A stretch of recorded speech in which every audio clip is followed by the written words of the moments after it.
আসসালামু আলাইকুম এভরিওয়ান। আজ আপনাদের কেএফসি স্টাইলে ফ্রাইড চিকেন তৈরি করে দেখাবো।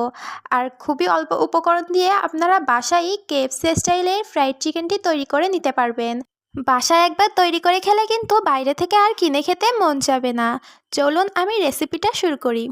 এখন 700 গ্রাম চিকেন নিয়ে নিচ্ছি। আমি স্কিনলেস চিকেনটা ব্যবহার করছি, আপনারা চাইলে স্কিন সহ চিকেনটাও ব্যবহার করতে পারেন। 2 টেবিল চামচ দিয়ে দিচ্ছি আদা রসুন বাটা, 1 চা চামচ লবণ, 1 টেবিল চামচ লাল মরিচের গুঁড়া, 1 চা চামচ গরম মশলার গুঁড়া, ছোটো চামচের 1 চামচ টেস্টি সল্ট, 1 চা চামচ দিয়ে দিচ্ছি লেবুর রস। লেবুর রসটা যদি আপনাদের কাছে না থাকে আপনারা এটা স্কিপ করতে পারেন। 1 টেবিল চামচ সয়া সস। এখন মশলাগুলোকে চিকেনের সাথে খুব ভালোভাবে মিশিয়ে নিতে হবে। আমি খুব ভালোভাবে চিকেনের সাথে মশলাগুলো মাখিয়ে নিচ্ছি। আর আমার চিকেনের সাথে খুব ভালোভাবে মশলাগুলো মাখা হয়ে গেলে আমি 3 ঘন্টার জন্য রেস্টে রেখে দিব। আপনাদের কাছে যদি সময় না থাকে আপনারা 1 ঘন্টাও রেস্টে রেখে দিতে পারেন।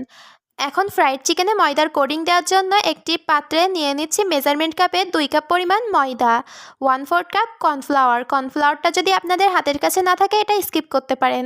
1 চা চামচ দিয়ে দিচ্ছি লাল মরিচের গুঁড়া আর সামান্য লবণ দিয়ে এখন ময়দাটার সাথে খুব ভালোভাবে মিশিয়ে নিব। আর আমার কিন্তু ময়দার যে মিশ্রণটা সেটা তৈরি হয়ে গেছে। এখন 3 ঘন্টা পর চিকেনটা আমি আবারও হাতের সাহায্যে ভালোভাবে মশলার সাথে মেখে নিচ্ছি। আর ভালোভাবে মাখা হয়ে গেলে এখান থেকে আমি একটা চিকেন নিয়ে নিচ্ছি। চিকেনটা আমি ময়দার ভিতরে দিয়ে এপাশ ওপাশ করে গড়িয়ে নিচ্ছি। চিকেনটাকে ময়দার সাথে খুব ভালোভাবে কোট করে নিতে হবে। আর ভালোভাবে কোট করা হয়ে গেলে অবশিষ্ট যে ময়দাটা আছে সেটা ঝেড়ে ফেলে দিতে হবে। এখন একটি পাত্রে নর্মাল টেম্পারেচারের পানি নিয়ে চিকেনটাকে খুব ভালোভাবে 10-15 সেকেন্ডের জন্য পানির ভিতরে রেখে দিব। আর 10-15 সেকেন্ড পর চিকেন থেকে অবশিষ্ট যে পানিটা সেটা ঝেড়ে ফেলে দিয়ে আবারও ময়দার ভিতরে দিয়ে ভালোভাবে কোট করে নিব। আর আপনারা দেখতেই পাচ্ছেন আমি কিভাবে কোট করে নিচ্ছি।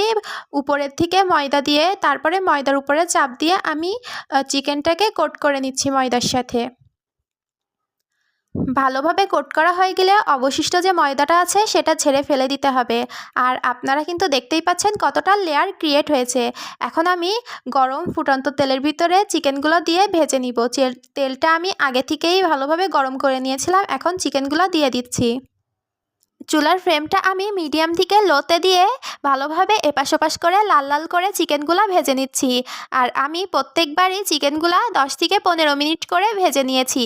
আমার কিন্তু ফ্রাইড চিকেনটা এখন তৈরি হয়ে গেছে। আমি আপনাদের দেখিয়ে দিচ্ছি ভিতরটা কত পারফেক্ট হয়েছে। আপনারা যদি আমার রেসিপিটি ফলো করেন ইনশাআল্লাহ পারফেক্টভাবেই কেএফসি স্টাইলের এই ফ্রাইড চিকেনটি তৈরি করে নিতে পারবেন। আর ভিডিওটি যদি আপনাদের ভালো লাগে তাহলে লাইক দিয়ে পাশে থাকবেন। আল্লাহ হাফেজ।